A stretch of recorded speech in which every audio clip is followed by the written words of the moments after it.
Hey there, ass kickers. This is an unusual introduction, not like my usual. I will get to the podcast episode in just a moment. This is not an ad. This is not a commercial.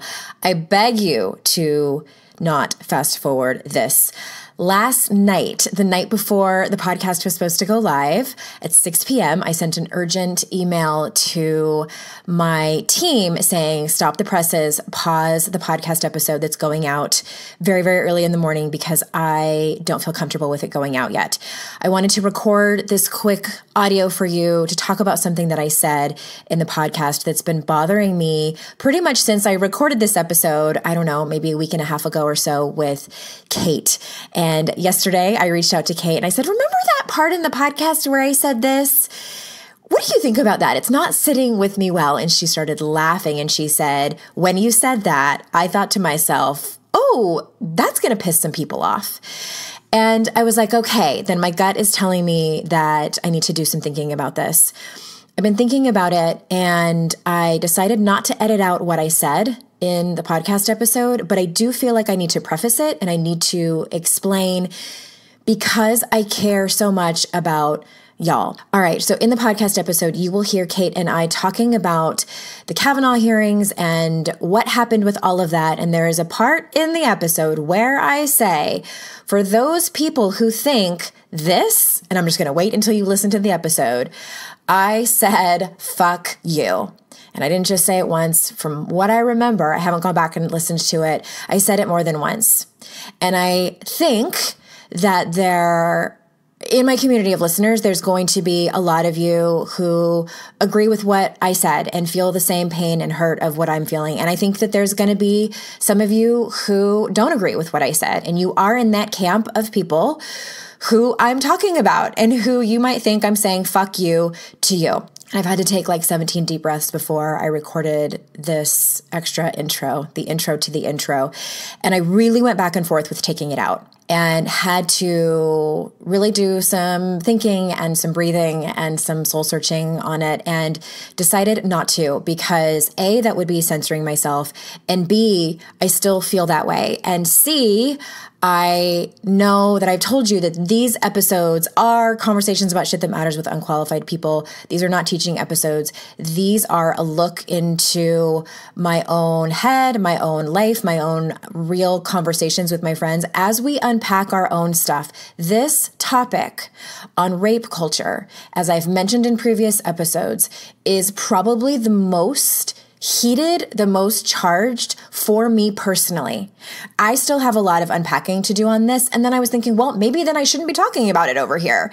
You know, I've gotten the advice from people like, don't talk about things that are super charged for you.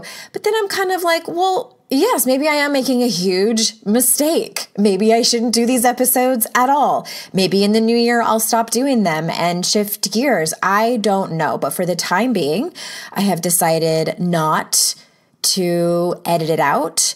I have decided to keep it in there, but I want to say this. I want you to know that my anger throughout this whole topic for me, and specifically when that came up, it came from two places. It came from my own stuff, my own years and years and years and years of sexual harassment, of my own situations that have left me feeling powerless. It also even comes from the fact that I have a daughter and I am going to navigate this with her. She's only 9, but it will start shortly. The second place that it came from is the more that I learn about topics like this. I'm actually in 2 different classes right now. One is a class about liberation with Laren Alta, who's become a mentor to me. She's amazing. She's coming on the podcast in a few months. The other one just started. It's an anti-racism class. It's more of an just really anti-oppression class with Dr. T. Williams. He will also be on the podcast. And I'm going to talk more at length about these particular classes to hopefully have you sign up for them as well. But I wanted to get through them first to be able to fully endorse them. As I wake up to all of this and as I learn more and more about these types of topics, the realization that oppressed groups of people in order for a culture to keep it up, to keep on with the oppression. I'm talking about women. I'm talking about people of color. I'm talking about trans people. I'm talking about disabled people. All of these marginalized groups, in order for a culture to keep marginalizing them, we have to dehumanize them. And more specifically, as I have this conversation with Kate, I feel the simmer of the feeling of being dehumanized as a woman. And as I watched the hearings and I watched online the conversations and the things that were being said about Dr. Ford, the dehumanization of her, and to hear it come from women, that's where my anger was coming from. And where it also was coming from is the more and more that I see this, the more and more that I see the dehumanization of marginalized groups of people, and more specifically in this conversation, the more and more I see the dehumanization of women who have faced any kind of sexual assault like Dr. Ford did, the more and more that I see the big picture. And the big picture, and I can't remember if I talk about it in this episode or the one that's coming out next week in part 2 with Kate, where it's all connected. The work that I do every day to help women feel enough to drop behaviors like perfectionism and numbing out and isolating and people pleasing and being strong and overachieving, all of that is stemmed from the culture that we live in. We are taught those things. The messaging that we receive, we are socialized to create these patterns, to behave this way, to think this way, to feel this way. And without getting too much into it, I'm going to stop there on that. And just please know that the last thing that I want to do is create a divide in this community. And my intention was never, ever to hurt anyone's feelings or speak directly to one person. When I'm saying fuck you, I'm saying fuck you to this culture, to this society that's been created that keeps women down. I also want to say one quick thing about anger. And anger for me has never been a stranger. And I feel like I've always been an expressive person, especially emotionally. And truly, there was a time where I had very poor emotional boundaries. I didn't know where I ended and another person began, and didn't know how to express them in a healthy manner when I was in conversation and communicating with other people. And I still don't get it perfectly. Especially when it comes to feelings, the bigger ones, the more expressive ones like anger. I personally feel very comfortable expressing anger. And I know that there are a lot of women, especially women in this community, that struggle with it. And so hopefully me expressing my anger will give you some permission and just the inspiration to trust yourself enough to feel your own. Your anger is warranted. Absolutely, 1,000%, especially when it comes to this topic. Holy shit. I feel in some ways we need to be angry. We need to be angry. And it's not a but, it's an and. And when it comes to actual change, it can very much not be helpful. And that really is what prompted me to do this intro and feel like maybe that wasn't the best way to express it. I feel like when we're in meaningful conversations with people around these very, very important topics, anger tends to shut things down. So I just wanted to say that real quick thing about anger. And at the end of the day, I am human and things don't come out perfectly and with elegance and the way that I probably want them to. And I'm still going through this with you as well. But again, my decision was to leave it in, but I really wanted to give you this intro to the intro. So without making you wait any further, here is your regularly scheduled program. This is your Kick-Ass Life podcast, episode number 253. This is the Your Kick-Ass Life podcast with Andrea Owen, a no BS guide to self-help and badassery. Because ladies, let's face it, life's too short for it to not kick ass. And here's your host, the girl who serves it up straight with a side of crazy, Andrea Owen. Hey there, ass kickers. Welcome to another episode of the podcast. As always, I am so glad that you're here. We have a special episode, the episode of conversations about shit that matters with unqualified people. My friend Kate Anthony is back on the show for one of these conversations, and she actually kicked it off for me way back when we had 2 episodes on diet culture that also talked about body image and all of the things involved with that.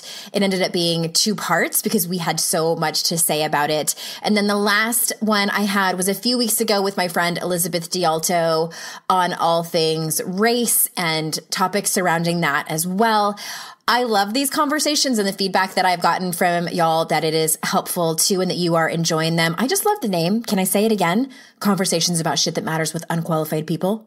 I need some like special dramatic intro for that. That is coming. I am also in a really great mood because I am currently obsessed with a particular group of women that are in a program that I'm running called the mentorship. And these women, y'all, are blowing my mind. It never ceases to amaze me how awesome it is to watch a group of women come together because a couple of things happen without fail. One thing is that they have major breakthroughs. It's kind of obvious, like when you dedicate yourself to this type of work, when you have skin in the game, when you have committed to the time and emotional effort and financial investment that it is, you will have breakthroughs. And the things that these women are doing and that they're supporting each other with, like, not that I think that that wouldn't happen, but it's like, it's so incredibly beautiful to watch. It just, oh, I'm like a proud mama chicken over here with my little chicks. And it's just, I could not be more proud of them and obsessed with them. The other thing that happens, and I guess this is directly related to the first thing, but it's the sense of community that is created there. This is a smaller group, and their level of vulnerability and sharing things that they've never shared before, sharing things that are so scary for them, and the support, the immediate support that comes in on that Facebook group, and holding each other and just really letting each other know, like, you're not alone. And what ends up happening is that I'm not the one sort of like driving the bus. They all pitch in and come together and everyone's supporting each other. And there's really just nothing like it. And I'm just obsessed with them. And I know some of you guys listen to the podcast. So yes, you, all of you, it's been so incredibly beautiful to watch. And not to mention what I hear sometimes, and I heard it from 2 different women on my last retreat, this is the same work that we're doing. It's the Daring Way work, is that they say, I have had such a hard time trusting women for so long. Or one woman said, I've never trusted women. My mother was not there for me. And it's just been failed female relationship, friendship after another. And I've never trusted women. And this weekend has been the first time where I actually trust the people here. And I have hope that I can take this into my real personal life and trust women. And that, I mean, that made me cry. It totally blew my mind, which actually prompted me. I am going to do a free Zoom call with y'all. And I'm going to talk about 2 things that I see coming up as I do this particular work with women, the work I do on my retreats and in the mentorship. 2 particular topics that I want to support you with. The first one is trusting women. Why we don't trust women, I'm going to answer that question. And I'm also going to answer the question, how we can. How can we start to trust women again when we have been betrayed, when we have been turned against, when we have been stabbed in the back, where it just, we have a lot of evidence that we should not be trusting other women. I'm going to talk about that. And I'm also going to talk about the concept of feeling good enough. Is it something that we just decide? Is it like a mindset thing where we just decide that we feel good enough and work from there? You know, we work on our thoughts. You know, you hear a lot of people that they do thought work. Is that how we get to feeling good enough, or is it something else? This is something I've been doing for a long time with my people, and in the training that I have, the multiple trainings that I have that very much point to this particular topic, I'm going to help you out. So that is on November 9th. That's a Friday at 12:30 Eastern time. That's 9:30 Pacific.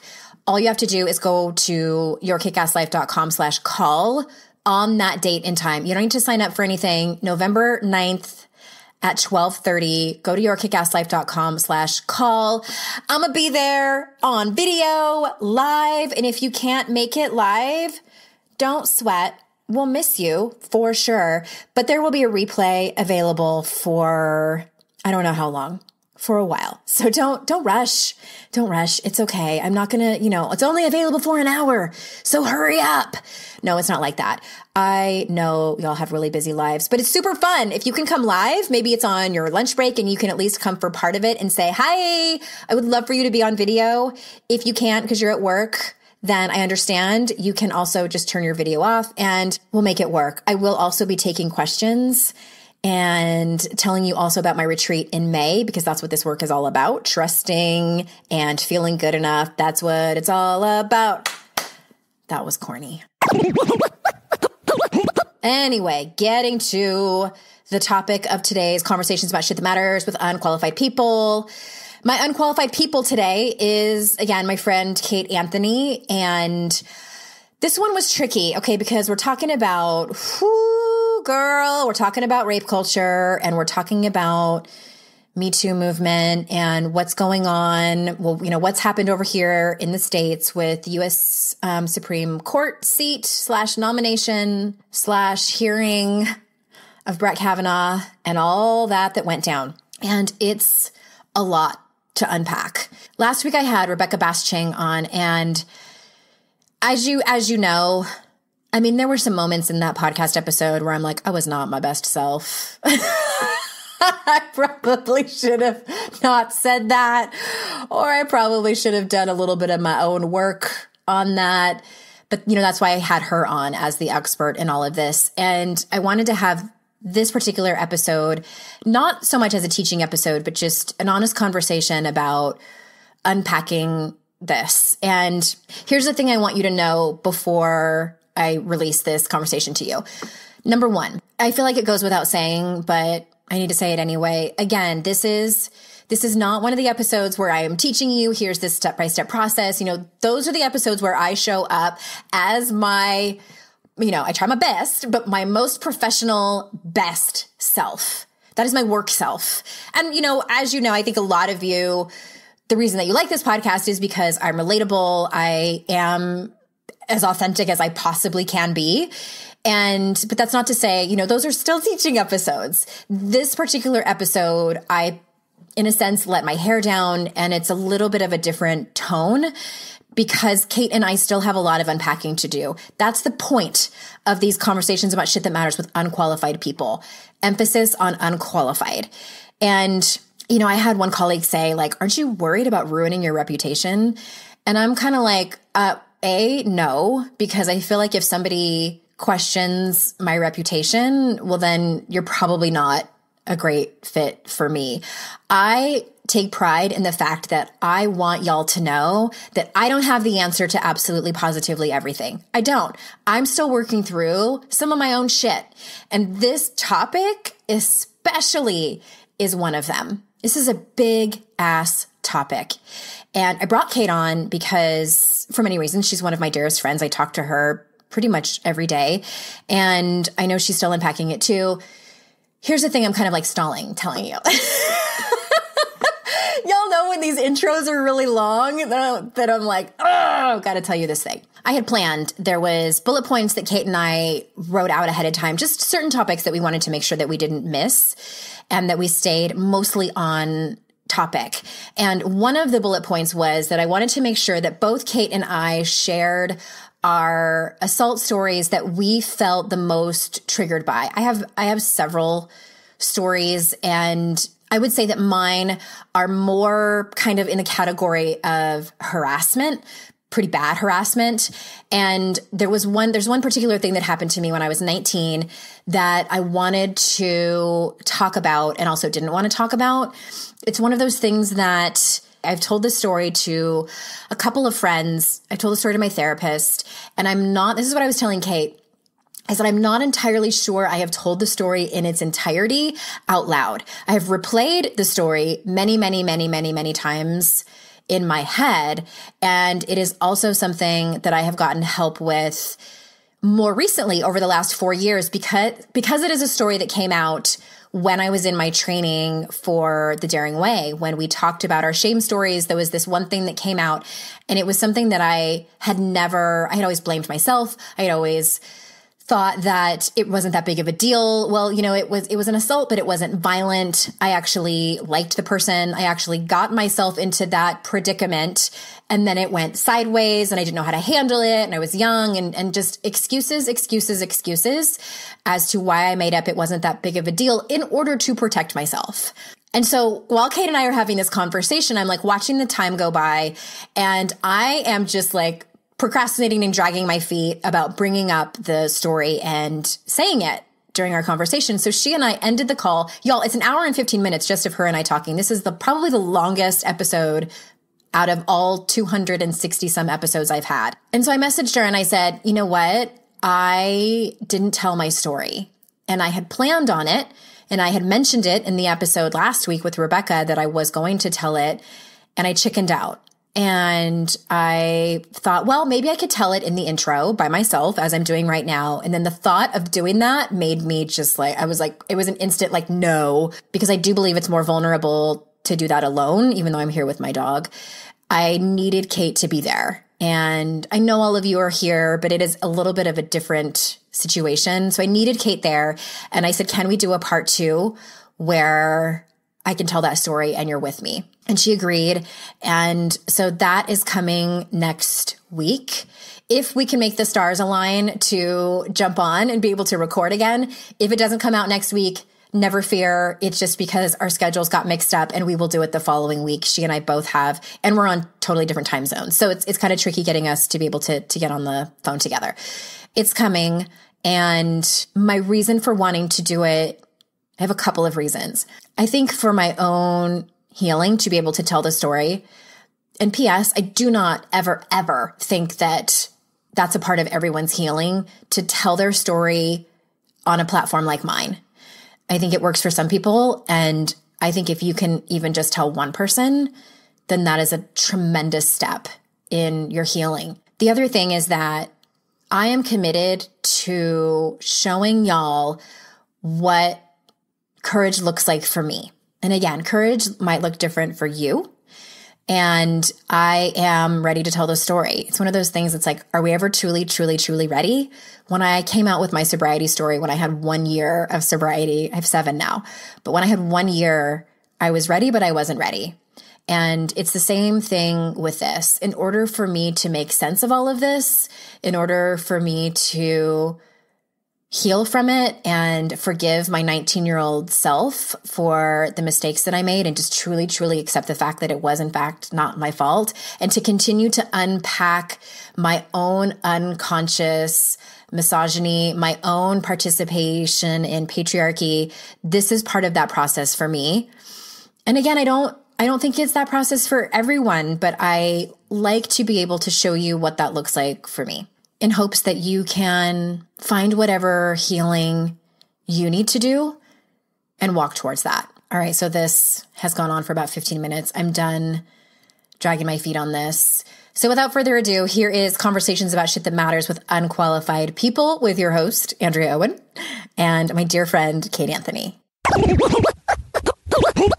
Kate Anthony, welcome back to the show. Thank you for having me, Andrea. You like my professional podcasting voice? I do. I feel like I've mastered it after 150-something episodes. No, excuse me, 250-something episodes. Oh my God. Yeah. You're my hero. I have a lot. I have a lot of practice. How are you doing today? Let's start there. I'm good. I have to say that, since your audience knows my story, most of them anyway, I am finally getting my strength back at the gym. And so while that makes me feel really good, like I keep going when I'm in class and stuff, Michelle will text me afterwards and say, like, you've totally killed it. And I'm like, yes. And I feel it. I feel my strength coming back, but it also means that I'm really exhausted after class. Being 40-something. Everything. I'm, 47 years old, giving it everything I can and peak. And I'm like, but so I feel good. I'm just a little like, whew, man. Tired. That was a hard workout, but I'm tired, but I'm good. I'm good today. How are you today, Andrea? I'm feeling a little emo. I wonder if I'm going to start my period soon. I was listening to Florence and the Machine, and if people don't know who that is, please stop everything that you're doing. Go to Spotify or wherever you get music and listen to all of Florence's songs. Yeah. She's one of those artists that speaks to me, and I know I'm not the only one. And the song is called, I think it's called Sky Full of Song. It's from this year. It was released this year. And I was listening to it and I had never heard it before. And I'm like listening to it in the car and I'm listening to the lyrics. I'm like, oh my God, this about sums up my love addiction. And I'm crying. And then I had a hair appointment this morning and my hairdresser's a Republican. So we were debating and we have good banter. But sometimes I'm like, you're kidding, right? You're kidding with that comment, right? So it's been a good lesson for me to have these real conversations in person with people and not fly off the handle and be respectful, because as you know, we can't have these conversations and be heard with, telling someone that they're dumb. Not going to work. Yeah. I was listening to NPR this morning and they're doing a whole series, I don't know, going to different regions in elections that are in swing states or in, we're not a swing state, obviously, but in regions that matter, right? For Kate's in California, for those of you that don't know. Oh, yes, I'm in California, but they're doing it nationally. Like it's the national NPR is doing it, but they were here in your old stomping grounds they were in Huntington Beach, and they talked to two different people, and it was really interesting. There was this one woman who was like, I think she was saying that people were calling her a racist because she's a Trump supporter, and how she was like, I'm so not a racist, and I don't understand, if you met me, you would see that I was like the nicest person or whatever. And this other woman who was a Democrat was like, I just don't think it's helpful. Like, I don't think it's helpful for us to go around calling people racist because it immediately shuts the conversation down. Yeah. We can have that debate. We can talk about all of those things that we're not here to talk about today. But anyway, there are so many ways in which, and we've actually had this conversation a number of times offline, about how to keep the dialogue open versus how to shut it down, right? And different ways of keeping the dialogue open. And I think that that's a huge piece of where we're at right now, is finding ways to keep dialogues open and not shutting them down. So good for you for keeping the dialogue open with your hairdresser. He's great. He's funny and great. And I was having this conversation on Facebook. There was a Facebook friend of mine who posted something about how God bless her, she said something to the effect of, every time I see a person of color within a group of people that's by themselves, I make it a point to go and sit with that person and have a conversation. And I read that and I was like, wow. Yep. Which, I mean, how do you react to that when you hear that? I'm like, yeah. Okay. Yeah. So I read that and was like, good for you. But what you're doing on Facebook is called performance activism. That's like, hey, and I know this person and I'm pretty sure that's what she was doing. You're talking about the fact that they decided to promote that or say exactly. that. Not the fact that she did it. Yeah. Like, good for her for whatever, for noticing that person was by themselves and not being included, which I kind of feel like we should do that to all people. But this is not like an all lives matter thing at all. But her posting it on Facebook. Yeah. I felt like, and I know this person, and then I really thought that it was performance activism, which what that is, y'all, and I have so done this in the past, and then I realized it and was like, oh, okay. It's when you are trying to get people to think that you're a good, not racist, good white person. Like, hey, everybody. Look at me. Look at I have how a black friend, not racist I am. Look over here at me being not racist. Right. Smiling. Right. Another person commented and said, this post makes me feel weird. And she was like, weird how? And then the person basically said what I just said. And then two more people commented in that thread and said, yeah, I felt the same way. And she went off. And I commented too, and I was trying to be very white friendly and like, hey, here's, as I understand, this is what this is. We're not mad that you did it. Like, good for you. It's just posting it on social media is not. She was basically like, I'm trying to tell people what's important and send a message. And I'm like, I get that, but it's a no. But anyway, in my post to her, I said, what I'm doing is having conversations like with people in real life, you know, like PTA moms and my hairdresser. And, I think that's how change is created at a grassroots level. Just think social media is, people can hide behind the keyboards. And also, PS on this topic, and then we'll move into the real topic we were talking about. We're going to talk about, I'm reading the book, White Fragility, Why It's So Hard for White People to Talk About Racism. Oh, wow. Okay. It's so good.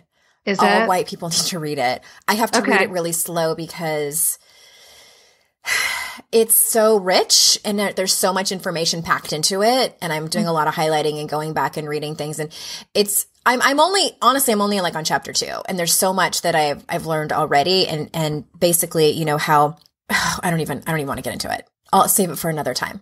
Because we really need to get to the topic. I know you and I will talk and talk and talk, and people are like, I thought this was about something else. Another episode of Conversations About Shit That Matters with Unqualified People. We'll talk about that. Okay. We'll talk about that. I'll read it, and then we'll like do a little book club reenactment or something. Yeah, I love that. But we're going to talk about another light topic.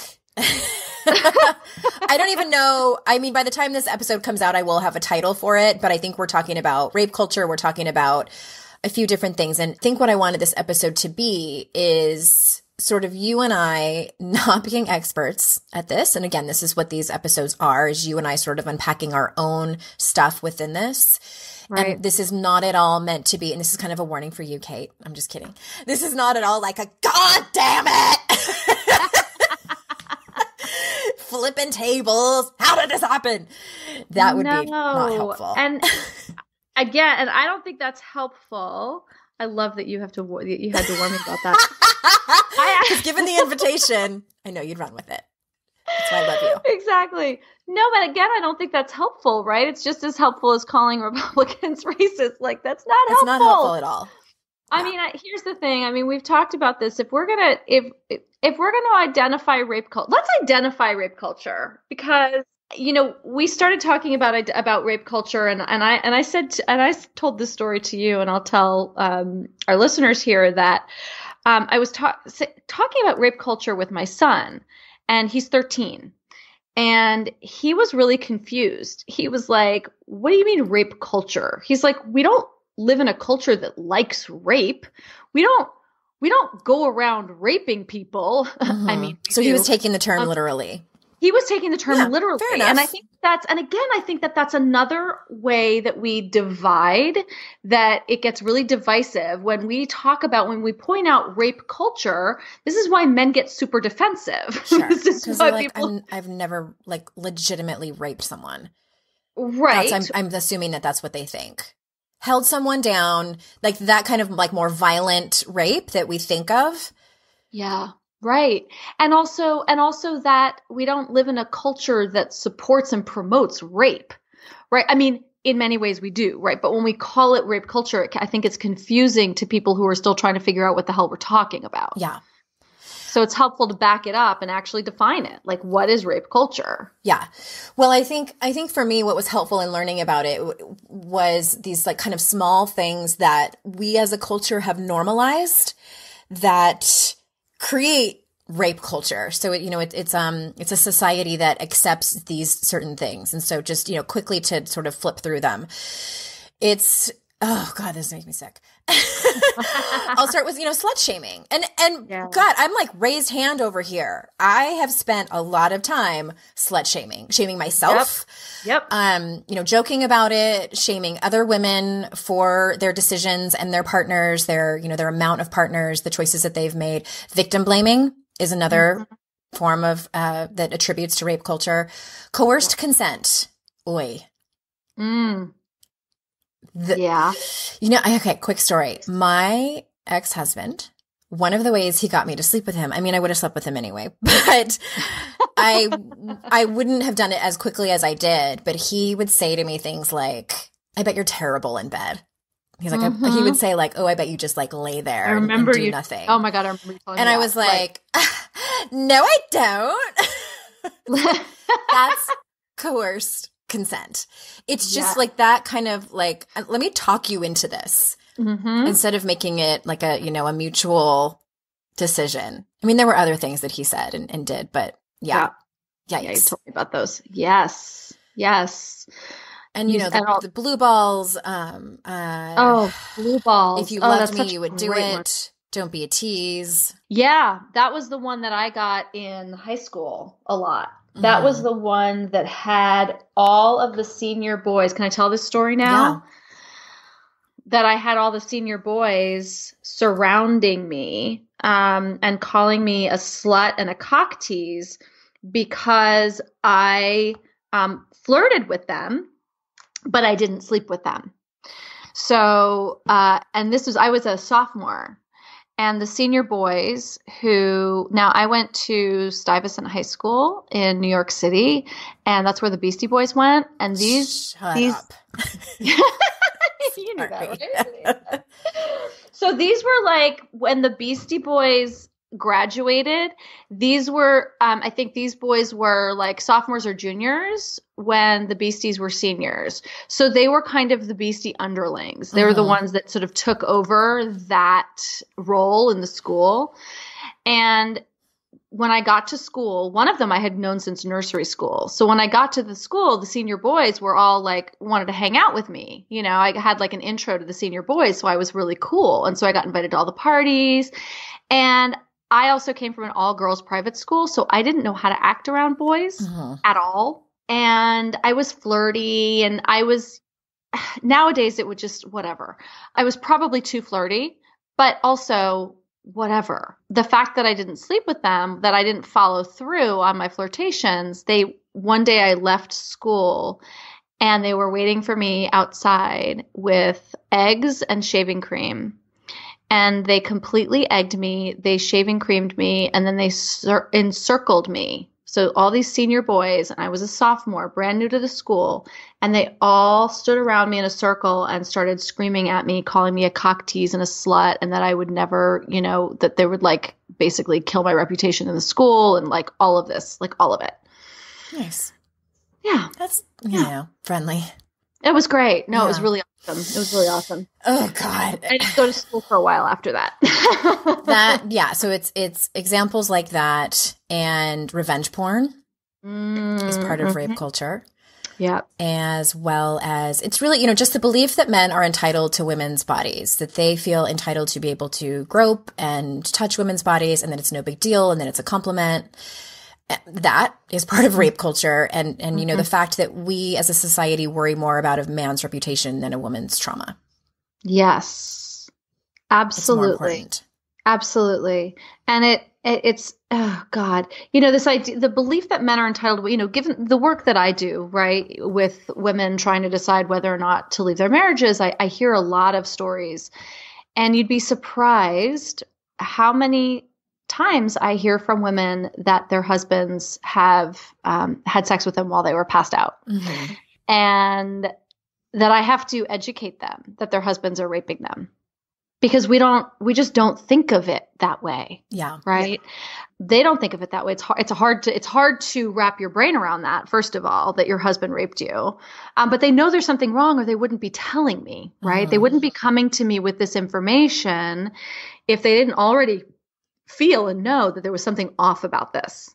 Yeah. Well, and and to say that this is one of those things that's, and the reason that I wanted to have one of these episodes with you is because this is the sort of things that I've been sort of unpacking over the last handful of years. And one of the things that came up for me, and I've kind of thought about this girl over the years, but I was looking through my senior year high school yearbook for some reason or another. This was a while back. And I was flipping through it, and I noticed she must have been a junior when I was a senior. And there was this girl, and her first name was Jenny, and she and I were not friends, but there was a story that had gone around about her, and I was friends with some girls that were juniors. And this one particular friend, her name was Regina, she hated Jenny and they called her carrot fucker. And I'm like, why do y'all call her carrot fucker? So apparently at a party, and this was the story. It wasn't like the story didn't go, Jenny did it on purpose. The story went that she had passed out and that Jenny's boyfriend got a carrot and used it on her in front of his friends. And I mean, this was pre-cell phone days. This was the early 90s. thank goodness, I guess, if there's a thank goodness in this, Yeah. it's that there was no pictures. But so this story went around about this girl, and she was nicknamed Carrot Fucker. And in my yearbook, Regina had taken a Sharpie and written Carrot Fucker across this girl's face in my yearbook. And I remember back then that hearing that story making me feel a little bit sick, but not saying anything about it. Like going along with the joke and the dislike and distaste of this girl. But kind of, and maybe it was a little bit unconscious, but I distinctly remember feeling like, but she didn't, I mean, what? Like it was confusing. And I've thought about her so many times over the years. And she's such a common last name, like to try to find her on Facebook. And she and I were never really friends, but I remember seeing her at school and just my heart just broke for her. And then there was this other girl too that God, I'm just remembering this. She had apparently broken up with this boy that they were dating, and then she didn't like him anymore and she broke up with him. And do you remember underground newspapers? Anybody? Did you have those at your school? Yeah, okay. Totally. So there was this underground newsletter thing that went around about her. I think her name was Julie, and she was beautiful. And he wrote the most awful, violent poem about her using her first and last name, and talked about slicing her breasts like salami. Whoa. And it was bad. It was so bad that, I mean, all of us were like, wow, like you have crossed the line. He was so furious with her for breaking up with him, and she dropped out of school.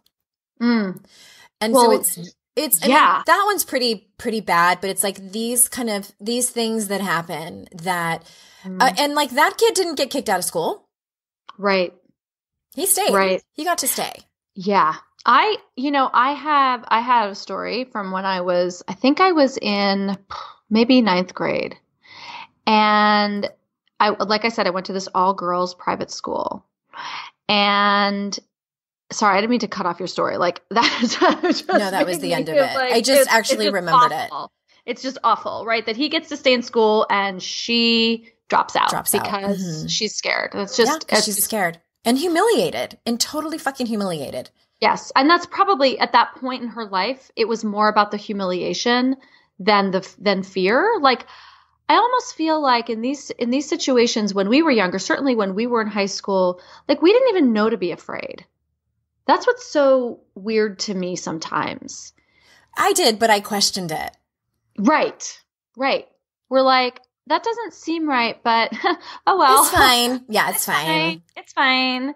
Yep, totally. So when I was in it was either 8th or 9th grade, I went to this all-girls private school. And like I said, I did not know, I didn't have brothers, and I didn't know how to be with boys other than in chaperoned dance experiences, right? Like that was the only time I was with boys, was when it was a dance and they were chaperoned. So there was obviously this like otherness about a boy that was sort of set up as being sexual or partnering or something that needed to be observed, right?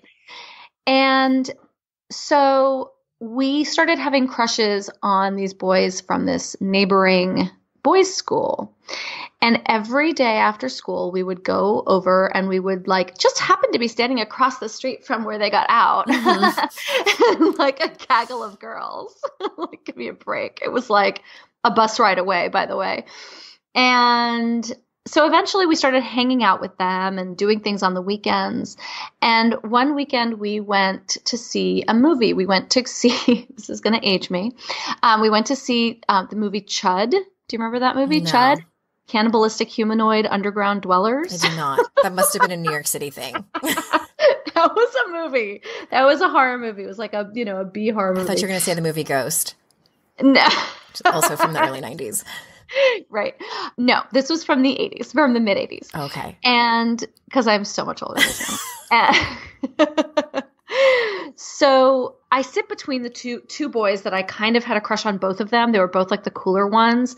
And they asked, both of them were like, I want to sit next to Katie. And so like I was in the middle.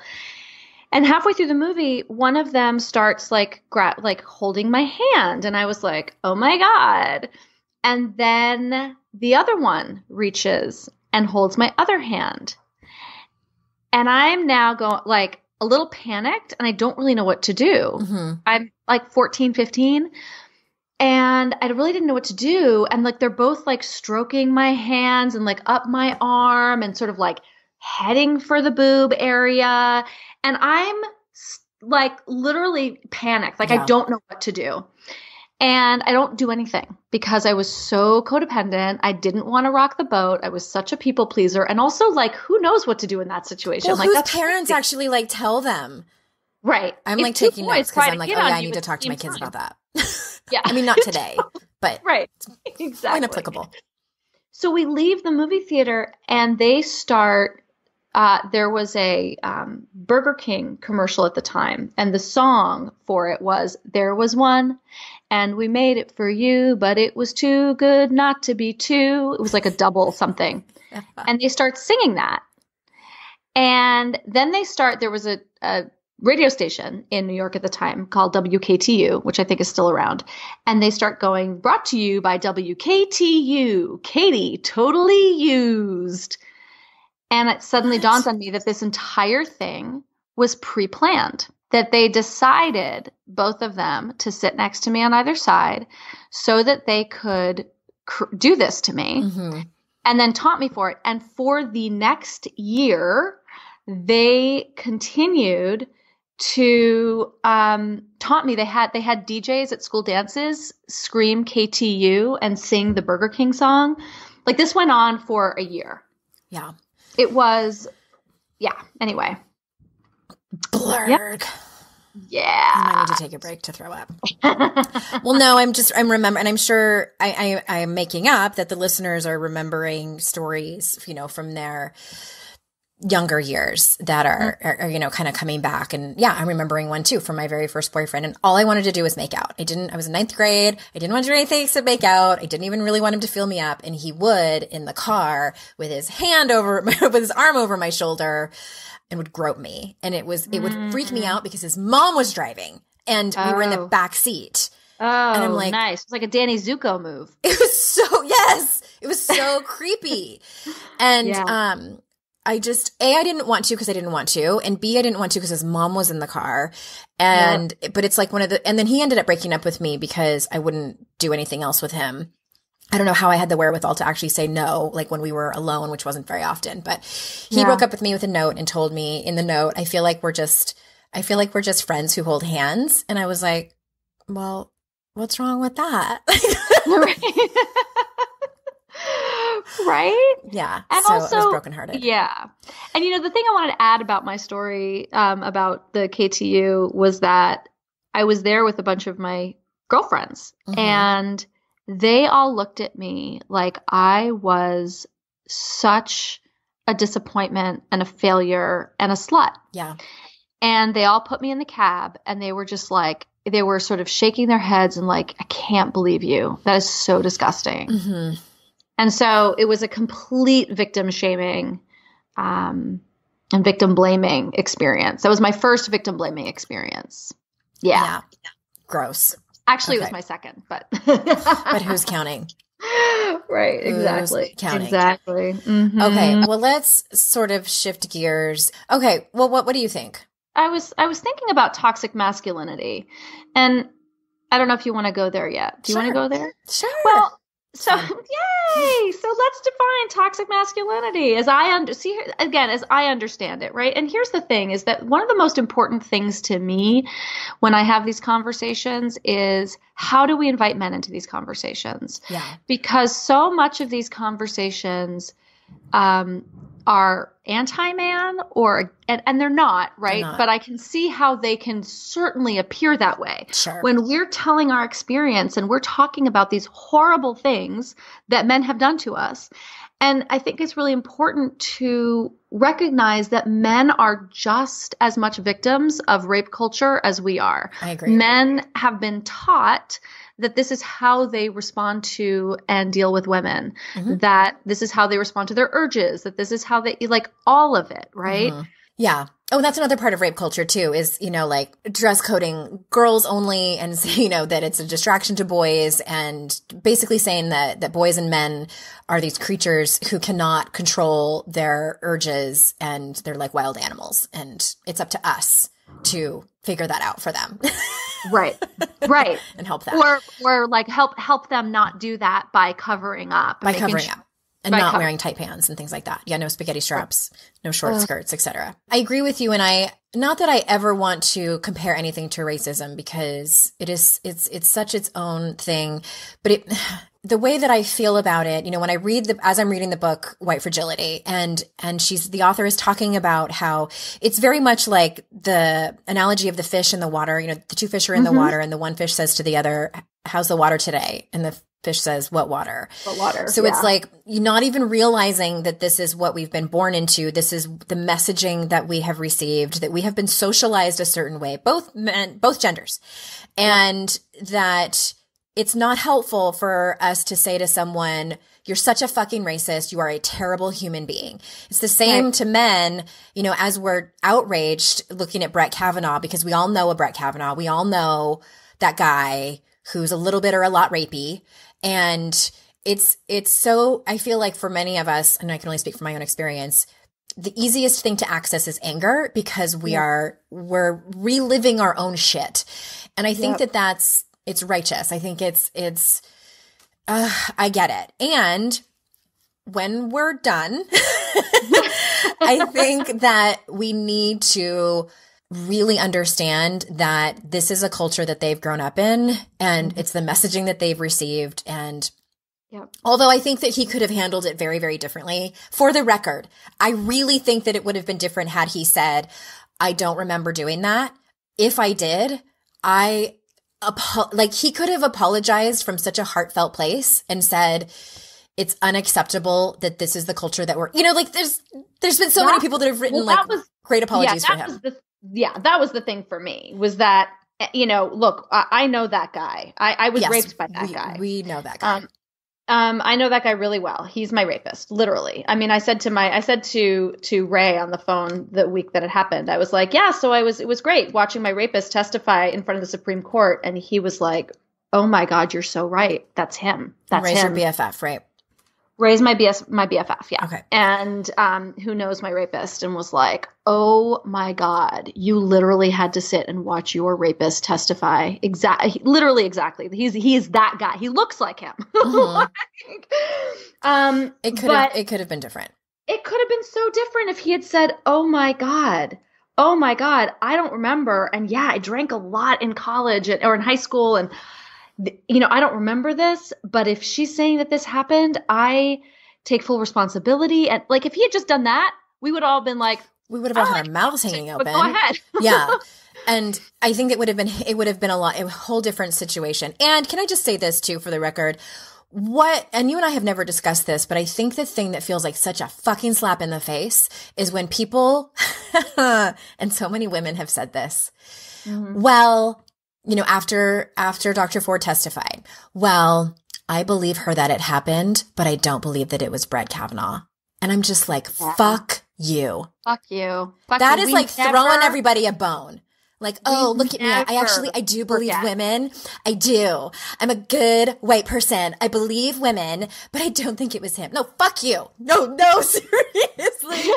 I can't. That is the thing. I'm like on Instagram, reading people argue back and forth, and it's everything in my body to not respond, especially when it's these women who are like mothers, and I'm just like, I am not a good person in those moments. I'm not a good person. I'm not. No, I mean, I'm with you on that.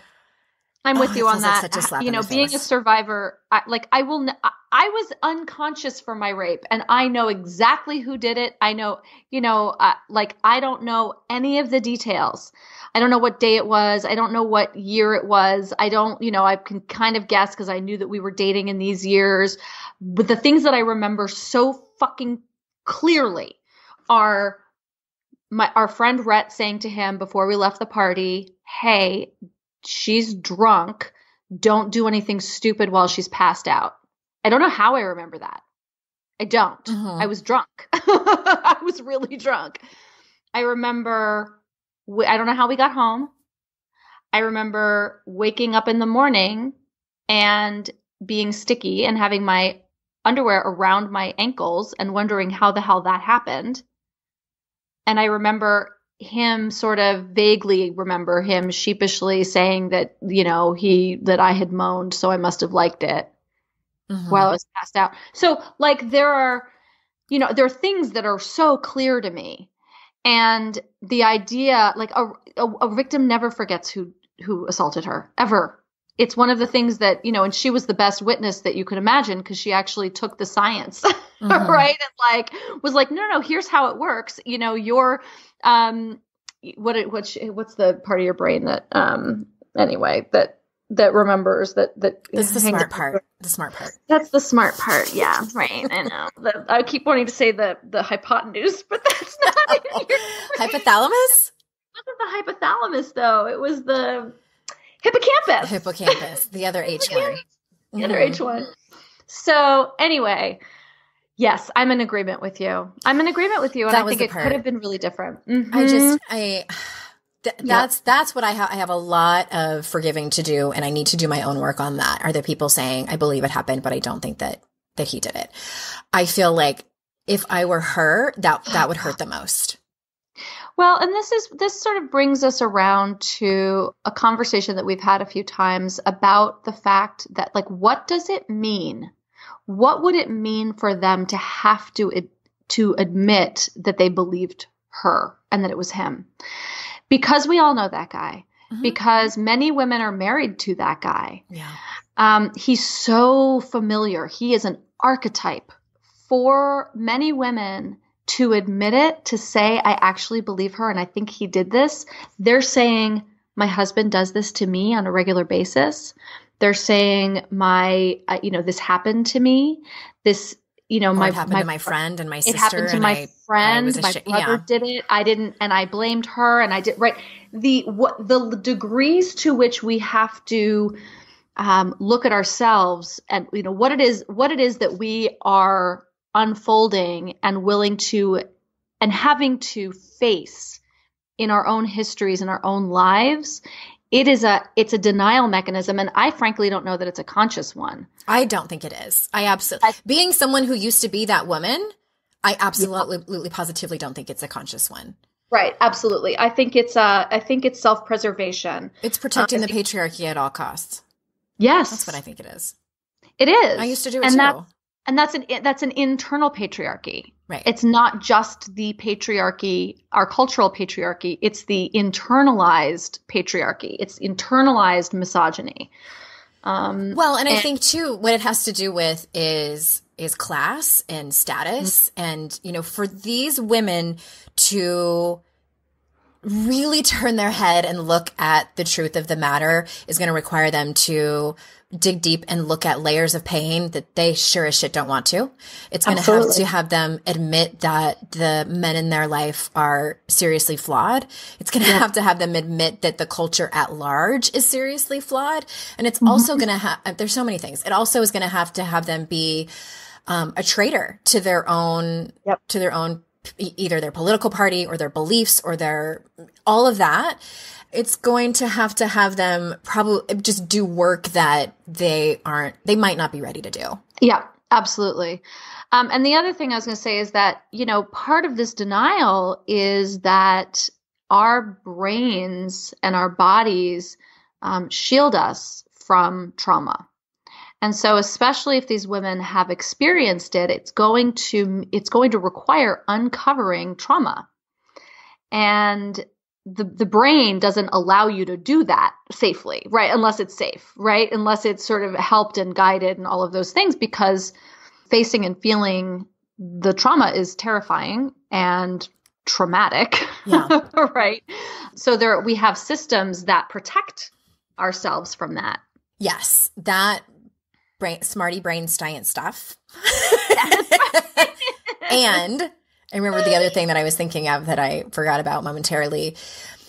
I think that what it means for women, especially, to have to admit that is that, and I think this is largely unconscious. I don't know, maybe it's not, but it's, if I am that woman and if I have to admit that this is going on, it also means that and when I say like protecting the patriarchy, what I mean is, and what I see, this is over and over again with white women. And I think that largely my audience is this person. And what I have seen is that, and what I have experienced, again, unconscious, if I question this, if I challenge toxic masculinity, the patriarchy, misogyny, then I am turning against a construct that I have largely benefited from my entire life as a white woman. Having, men be entitled, white men be entitled to fucking everything, not just women's bodies, but everything. Right. Then what does that mean for me? Right. Absolutely. Absolutely. Everything unravels. I think that it's all in this piece, right? I feel like this is the nucleus of it all. And I don't have a solution. I mean, like, shit, why did I have you come on here? God damn it. We're totally unqualified to talk about this because we don't have the solution. It's just like, wow, yeah, this really fucking sucks. Well, I'm like, okay, then it becomes the question, like, how do we talk to women and have them understand this? Because like, I know you're in LA, but I'm in rural North Carolina where I have found like two friends who I can text and send like angry gifts back and forth to about stuff like this. But I have these friendships with these women, and by and large, I am not Andrea Owen, life coach, author, and podcaster them. I am Andrea, Colton and Sydney's mama. And so I have, these friendships with them, and a lot of them are surface level friendships. And I assume, I don't know, they don't have stickers on their cars, but I assume a lot of them have different beliefs than I do, and probably would, raise an eyebrow at this conversation. So then the question becomes, how do I have this conversation? And I don't think it is a planned thing. I think it just is kind of organic and just happens. I don't know. How do I do it, Kate? Yeah. You say, listen to my podcast. It was a great episode of my podcast. Well, I think it's organic, just kind of like the conversation I had this morning with my hairdresser. I don't even remember how it came up. Oh, I think I was telling him, I remember how it came up. I was telling him about the Netflix series. And if you guys haven't watched it, there's 4 of them now. Tom Hanks produced it. Actually, it started on CNN. It's the different decades. It started with the 60s, 70s, 80s, and they just released the 90s. And Jason and I were watching it, and they were talking about Clinton's presidency. And when he first started, I was not old enough to vote. And even if I was, I probably would not have, because I was too busy. I was too busy participating in toxic masculinity with my boyfriend. No, I'm just kidding. I'm kidding. But you're too busy upholding the patriarchy. Anyway, I was busy all by myself. No, but that's what I was talking to my hairdresser about, was this episode, and we started talking about Clinton's, and he's older than I am, so we were conversing about it, and then we started talking about Hillary Clinton, and then we started talking about other things, politics. And so I think that that's sort of an example of how a conversation can go in that direction. And for me personally, what I have to be very mindful of is to pay attention to my breathing, because I get very heated and emotional about things, especially this. Yeah. And I'll think to myself, like, what the fuck? Like, but it's helpful for me to remember that nothing changes when we get angry. And it's best just to get curious. Ask curiosity questions. Yeah, curiosity is hard for me in this arena. Me too. It's like, I don't want to know. I don't actually want to know your thought process. I mean, yeah, it's hard. That's my own work, right? That I don't want to be curious about this. You just shut down a conversation when you're not curious about it. Amy's really good at that. Our mutual friend Amy Smith, she's good at being curious and because I love the term white friendly. I posted something on Facebook the other day. I will link to it in the show notes for people, just talking about my story and how I used to believe different things and now I believe this thing. I specifically left out the words white privilege, racism, white supremacy, patriarchy. I left them out because I have a lot of friends now, Facebook friends on my personal page, who are like my neighbors and stuff. And I knew if they were reading that and they read those words, they'd be like, nope, and keep scrolling. So it's like I'm trying to invite people into this conversation, and then I get slammed in private messages about how I didn't do it right. Anyway, how you didn't do it right. I didn't do it right. But that's what that is. That's being white friendly, is like, hey, everybody, big smile. So I've never heard that term before. Yeah. Is this white? So white friendly is like being palatable to white people? Yes, like using language that's palatable. Yes. And, I feel like, I think there are two schools of thought, right? There's the burn the shit to the ground, call people out for their racism and their white supremacy and like all of that shit and their white privilege and blah, blah, blah, blah, blah. And then there's the school of thought that, maybe being more white friendly and opening up the door slowly to these conversations and being in curiosity and being just a little bit, I feel like it's an accessibility issue. Yeah. That's going to be more effective. And frankly, I don't know the answer to that. I know that for me, I would rather take the latter approach. And I don't know if white friendly is a derogatory term. I don't know. It sounds like it when you say it because it sounds like white privilege, right? But I do feel that the softer approach is going to be the more effective approach because that's how I changed. Well, right, exactly. And I feel like anyone calling anyone else a racist or slamming their fists or slamming doors or whatever, it's like, it's never going to change minds. Or a misogynist or male chauvinist pig. Yeah. Right. In the history of the world, that has never changed a mind as far as. I don't think so. I don't know. Yeah. I don't know the research on that, but I know that how I changed was. I did the history of the entire world. Oh, good. I'm so glad you brought something useful. Yeah. But I had my best friend from my sophomore year in high school up until, we're still friends, but we're not besties anymore. She has been a Democrat for forever. And she and I had arguments when I was younger. And then this woman that I worked with, whom I loved, her name was Linda, she was also a Democrat, and got into an argument with her too. And them getting heated, I mean, I probably started it, admittedly, but it didn't change my mind. You immediately get defensive. You immediately throw anything. You're attacking each other and attacking each other's beliefs and morals. And then when it becomes a personal attack, fucking forget it. Nobody's listening to each other. You're just pissed off. So how I changed was exactly how you described. It was a class that I took, and I wasn't expecting anything. I did not walk in there expecting to have my mind changed or anything. I was walking in there planning to get an A in a class so I can finish my bachelor's degree. And it changed my life. And it was the opportunity to listen and have discussions and be challenged on my beliefs, but not criticized for them and not judged harshly for them. That was the key. That was absolutely 1,000% the key, to feel like I was still being heard and challenged at the same time. And what's also interesting is that I've been learning about white fragility and all of these conversations is that we end up, everybody has kind of a stamina or endurance for this conversation, for conversations like this. Really any conversation. So like people listening, you might be in a relationship, like a partnership with someone where that person is so new to talking about their feelings and emotions, they get exhausted after like 20, 30 minutes and they're like, I can't anymore. And it's the same with this. We have a certain amount of time or words that we can exchange with someone at a heated level or an emotional level before we get defensive, before we stop listening, before, I think it's the same. And that's how I think that's how we make change.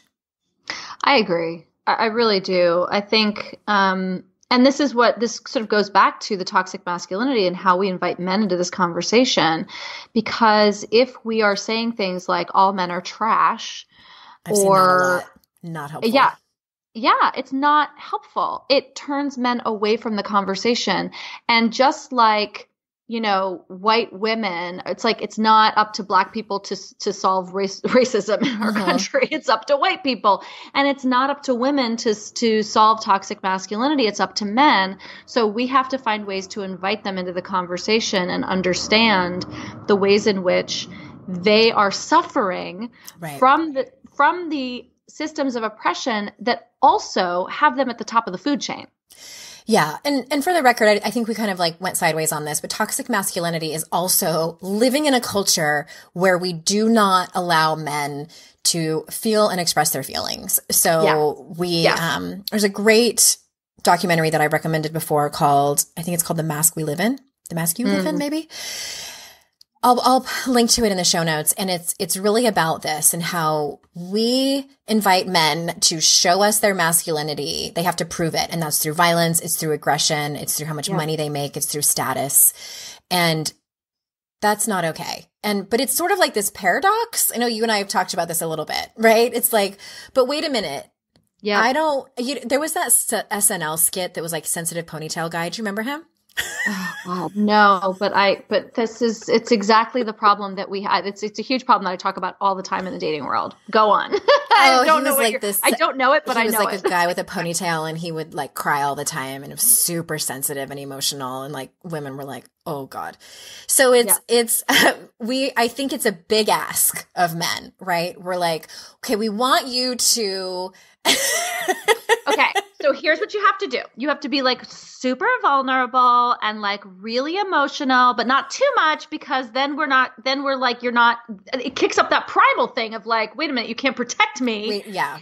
Right? Like I still need you to be like manly and shit, but like, but you also need to be like totally vulnerable, but not too vulnerable because that's gross and right. That's weird. Not as vulnerable as me. It just, I don't have the answer to that. And then again, this is something I'm unpacking. And I was having this conversation with you a couple of weeks ago that I did not grow up in a family with any violence. It was not something I saw or anything like that. And so my high school boyfriend, my senior year, and he ended up being my first husband. He came from a family he was the middle child of 5 boys. There were lots of fist fights with each other. And I called 911 one time because there was this fight out in the street with all these boys. And I can't even tell you how many fingernails I broke breaking up fights. I had elbows to the chin a couple of times. God. One was like a mosh pit in the 90s, which doesn't really count, but also being in the middle of fights and breaking up these fist fights. And it scared me every single time, but it became this sort of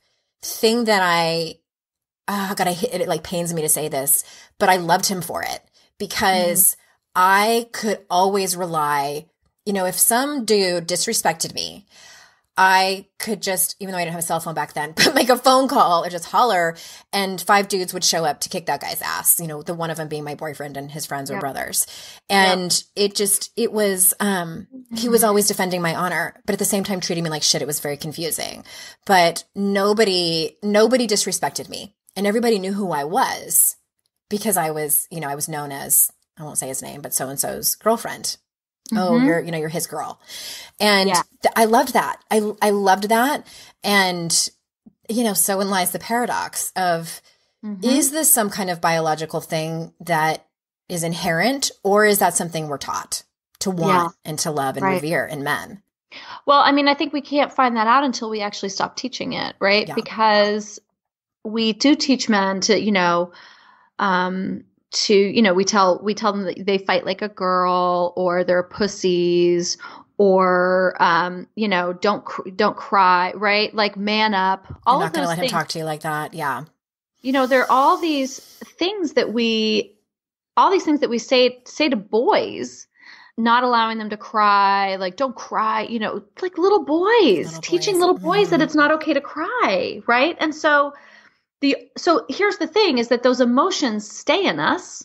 Those emotions, when we suppress them that way, they stay within and then they come out as violence and rage. Yeah. Like I'm telling you guys, watch that documentary. At least watch the trailer because that's exactly what they're talking about. And it's research that's done and former NFL coaches and it's great. It's really good. But that's toxic masculinity. And I think too, thinking back on my story, I think part of it was youth. Because when we got older, that wasn't as cool anymore. And now I'm like, I can't even imagine. Like, if my husband did that, I would be like, are you kidding me right now? We were at like a nature center, kind of like a zoo. And there was a dad that was doing that to some guy and his children were crying from embarrassment and fear.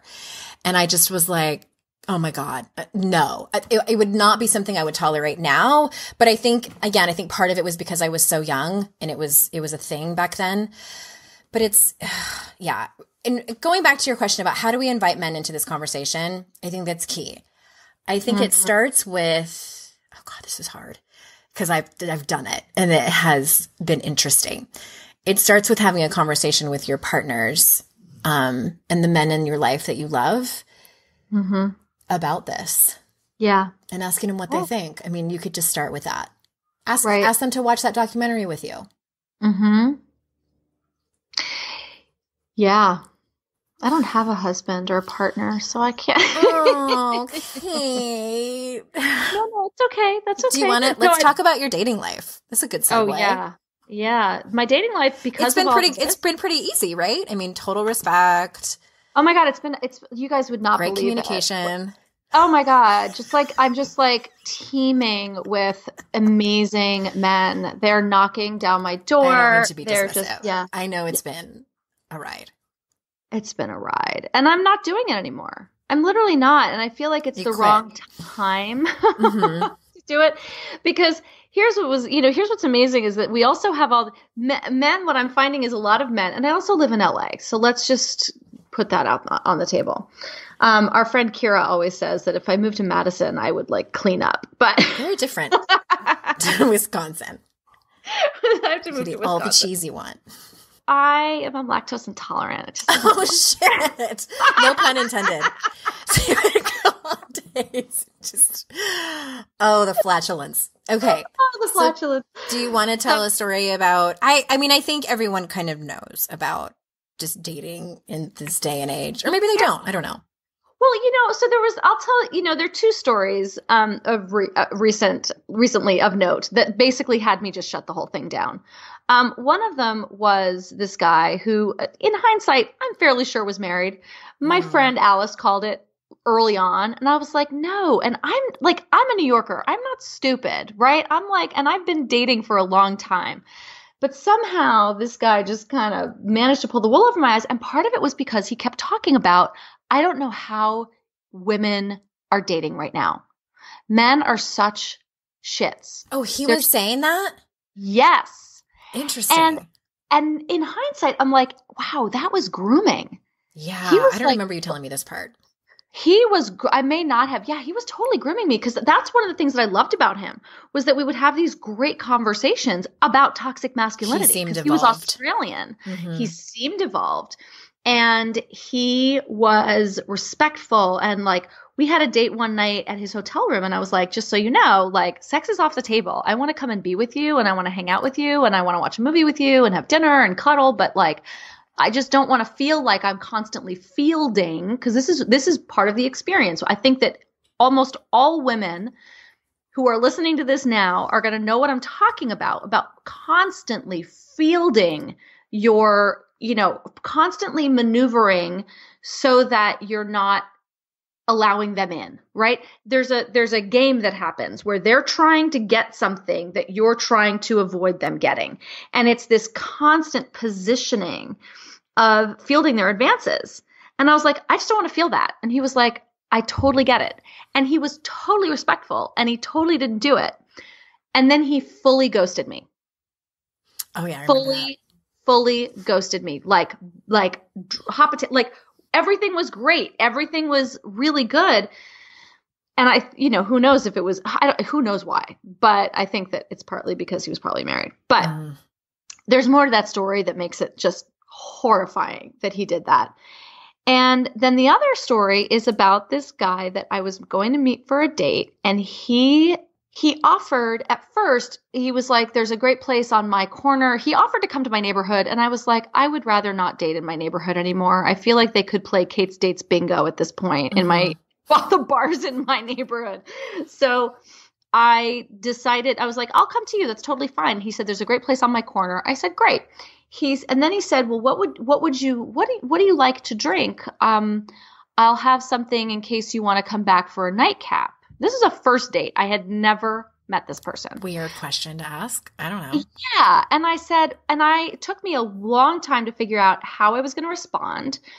And I channeled Amy Smith, and I said, that is so generous of you, and it's so thoughtful of you to want to consider my needs in advance of our date. However, I really don't make it a habit of going home with men that I've met on the internet on a first date. I hope you understand, blah, blah, blah. And the next morning he canceled our date. Yeah, I remember that. And I was like, okay. And then he sort of came back around, and I didn't sort of put anything together. I was just like, all right, whatever. He abruptly canceled it, said he had to go up north. Then there were some communications where I realized he was here. It was all very weird. And then it sort of got rescheduled. And he said, great. So, there's there's permit parking on my block. LA has like a lot of permit parking, right? You can't park there unless you have a permit. So he said, there's permit parking on my block. I'll try to reserve you a spot, and I'll bring you out a parking pass when you get there. And I thought, but this is LA. Every bar and restaurant has a parking lot. And this means that he's going to have to like wait until there's a spot on his block, park his car in the spot, come out with a permit, move his car into the garage. Then it made no sense. And I said, hey, if it's all the same to you, I am going to, there is a parking lot at that restaurant. So I think I'll just park there and I'll meet you at the bar. And he abruptly canceled the date. And I realized that 2 times I set boundaries that meant that I was not coming up to his apartment, he canceled the date. I realized that it was very predatory. So I woke up at 2:00 in the morning with my intuition screaming that there was something seriously wrong here. And that was when I sent him the text that said, hey, you know what? I think I'll just park at the parking lot. And then he canceled the date. And I was like, yeah. He canceled the date and I didn't even respond. And then I blocked him. When I sort of processed it after a couple of days, I was like, oh my God.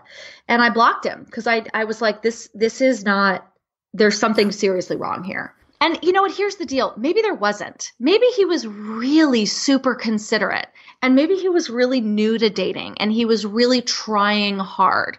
It's entirely possible. Live in a culture, right? Here's the thing, that we live in a culture where, and he's a dad, so I don't know. He's got a daughter. Like, I just don't know. But we live in a culture where I am no longer willing to put myself at risk in that way. And that's what it is. Dating in 2018 in Los Angeles is putting yourself at risk every single day. And because we meet on the internet, we meet strangers on the internet. And I just don't feel safe enough doing it. I just don't. And fortunately, I have a very strongly honed intuition that I listen to, and I just thought, my God, if I had been another woman at another time, I may not have listened to this intuition, and I could have been in serious danger. Yeah. I mean, my dating history isn't as long as yours, but I mean, I've been in some dangerous situations, like in Tijuana, Mexico, getting drugs for like, maybe we shouldn't be here at 10:30 at night. I don't know. Is it just me, or being down there by myself? Yeah. Getting illegal drugs to bring back over the border into the United States, which could have put me in Mexican jail, not the United States. But anyway. All right. Well, here's what I think. I just want to kind of summarize, because we've sort of been over a lot. I think that it's important for people to do. What I want people to walk away with is, if you are new to the term rape culture, do some research. I did a quick Google search, and quite honestly, the articles that I read weren't great. So I think I'm going to, maybe I just typed in like, what is rape culture? Maybe, I don't know. Everyone's Google's different, but I'm going to find some articles and maybe some great YouTube videos to put in the show notes. I highly encourage, again, everybody to watch the documentary, The Mask You Wear. I think that's the name of it. And also, I think it's maybe, for the listeners to do some thinking about how they're also participating in patriarchy in this culture, because I know I sure as shit am still in certain ways. Like, there's still today ways that I'm realizing, like, oh shit, that thing. It's in the language that we use. I actually read an article where this particular person was saying that the term "fuck you" is don't take that away from me. Part of rape culture, and I'm like, really? Don't take that away from me. Cut it. Please, I beg you. Because fork you just isn't the same. Doesn't cut it. But yeah, just I think educating yourself on what it looks like, how we all participate in it. And also the thing that I'm working on now, I'm going to attend a webinar. If it hasn't happened yet, I'll put a link in the show notes to it about consent and how to talk to our children about consent. Because I know a lot of people are asking me questions about how do I talk to my kids about this? And I'm like, I don't know. I'm not an expert on that. I'm still learning. But there's a person that I'm learning from. His name is Dr. T. Oh, cool. And I was introduced to him by my friend Elizabeth Dialto. I actually signed up for an anti-racism class that he's offering. I'll have to tell you about it, Kate. And he is also doing this webinar with these two colleagues of his on not just consent about sex. It's about teaching your children how to have conversations or how to tell people, don't touch my body, or I don't want to hug, those types of things. So I think that's important. And then thinking about how to have this conversation with our peers and our friends and our neighbors and our hairdressers. And as a mom, the men in our life. I know this is like, as a mom with a 13-year-old boy, I'm always like, it's challenging. As we unpack it ourselves. Yeah. I actually have a question for you before we wrap up, because I was talking to my friend and colleague Rebecca on the last podcast episode, and we were talking about the argument that people are giving about, now I'm worried about my son being falsely accused. And there was a woman who was challenging me in the Instagram comments. The very rare time I did choose to respond to someone. And she said, I can't even remember what I had said to prompt this question. And she said, something like to the effect of, are you one of those moms who think are raising your son so well that he would never, ever do something like that? And I didn't respond to her because I knew she was just, kind of poking the dragon. Anytime anybody pokes and says anytime someone's bringing in your parenting, that is passive aggressive shaming, and I won't have it. And I'm like, no, we're not doing this.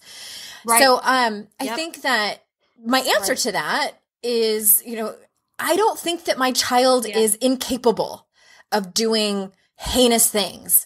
I think that I just would be, I don't know, like, would I be massively disappointed and heartbroken?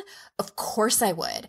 But I think that I'm just not worried about it. I'm more worried about my daughter navigating this world as a woman and navigating toxic masculinity and misogyny and the harassment that she is no doubt I started dealing with it when I was 13 and she's 9 now.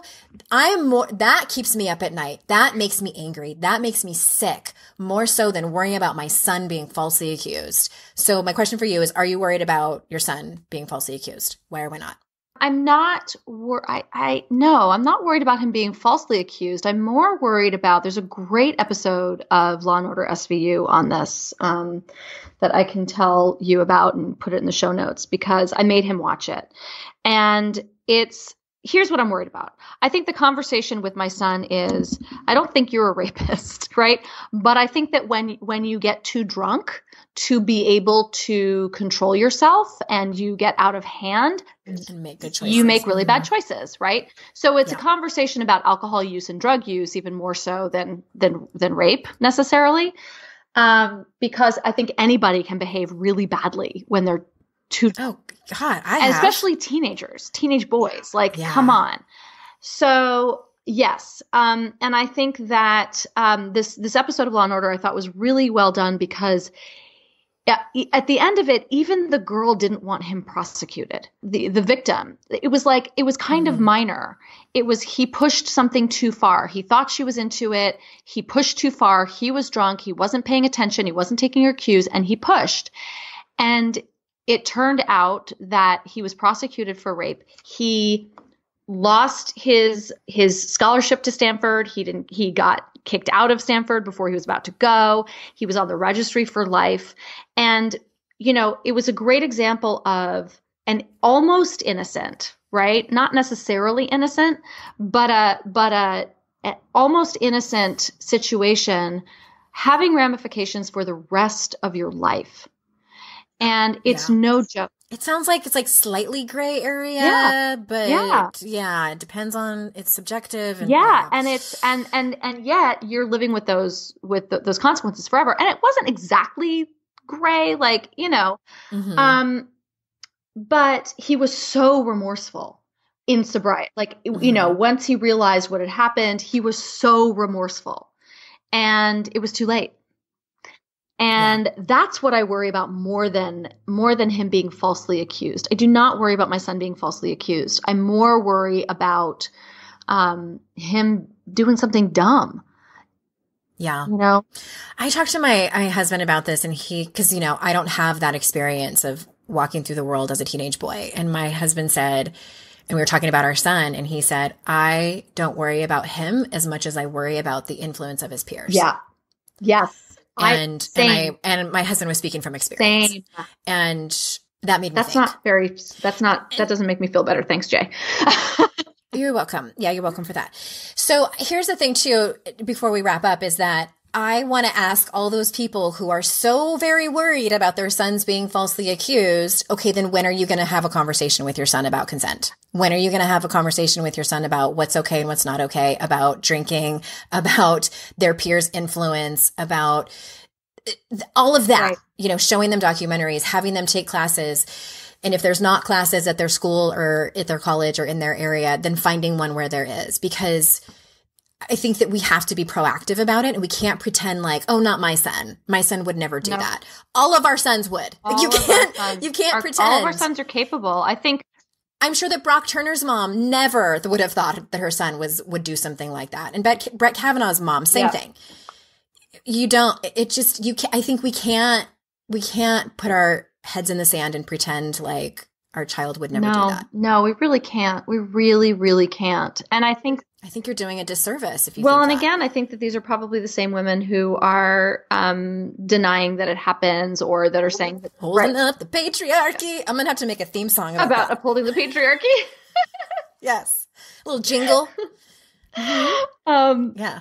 I used to be right there. 100%, right? And I think that it is the same conversation. They're the same, yeah. They're not easy conversations either, you know, and it's just, everyone's going to be uncomfortable. I mean, I don't know anyone who can't wait to have the sex talk with their kids. I know some people who don't even have it at all, or just tell their kids don't do it, you know, and I just, that's not helpful. That's not helpful. It's not helpful because they're going to learn about it from reality TV and their friends and porn. They're going to learn about it from porn. Yep. No. Ugh. Okay. Another conversation for another time. I think that this episode has made everyone really uncomfortable. It's made me extremely uncomfortable. I've had to take off my flannel shirt and my bra because the straps are digging in, and I'm like, this conversation. And you're one of my greatest friends. It's still, I say that because it's still greatly uncomfortable for me, and we don't have the answers. And this has just been an honest conversation between two friends. Thanks, my love. Thanks for being here. I'm so grateful that you asked me to talk about this. I also feel very uncomfortable, and did we do it right? But that's the whole point. We don't know. That's the whole point. That's the whole point. And I don't think it. And I want to, because you've been so gracious with your time to come on here and volunteered yourself, tell everybody what you do. And because your work might speak to some of my listeners, and I believe wholeheartedly in what you do in your work, and I endorse you 1,000%. So, well, I adore you, and thank you. I appreciate that. I work with women who are either trying to decide whether or not to leave their marriages. That's mostly what I do. And then I also work with women through the divorce process, through the emotional, logistical, strategic aspects, not the legal. And, a lot of the work that I do with women in the should I stay or should I go arena is around uncovering layers of patriarchal oppression that, a lot of women who are waking up to this stuff are suddenly realizing that these marriages are exactly a mirror of what's going on in our culture, and they want out, and they don't know how to do it because they're still wrapped up in it. And for the record, you're not pro-divorce and anti-. No, you're not. No. Oh my God. Listen, I am pro-healthy, happy relationships. I'm also a relationship coach. So I love healthy, happy relationships. I do not want people to get divorced if there's work to be done. And I think that is, what I do is help people do all the work. If you're is there just one more thing I haven't tried? Like there actually might be. And I want to help you do every ounce of that work, because the statistics are that 50% of first marriages end in divorce, 68% of second marriages end in divorce, and 73% of third marriages end in divorce because we don't do the work to figure out what went wrong the first time. We just get rid of the husband or the spouse and we replace them with another one, and it doesn't work. So I help you like uncover all of the rocks and dig through all of the shit, so that you can actually be sure about your decision one way or the other. Or if you're like me, you do the work while you're in your second marriage, so you don't become one yes, of the 68%. exactly. Because I can totally see that happening. Yeah, totally. Yep. 100%. 100%. Yeah. Thank you. Thank you, Paula. Everyone, thanks for staying with us. This has been a longer than usual episode, and I kind of had a feeling it would be. We had a lot to unpack, and Kate and I tend to be a bit verbose when we're together. So thank you for listening. I know your time is extremely valuable, so I am so grateful for your time. And until next time, I will see you all out in cyberspace. Bye-bye, everybody.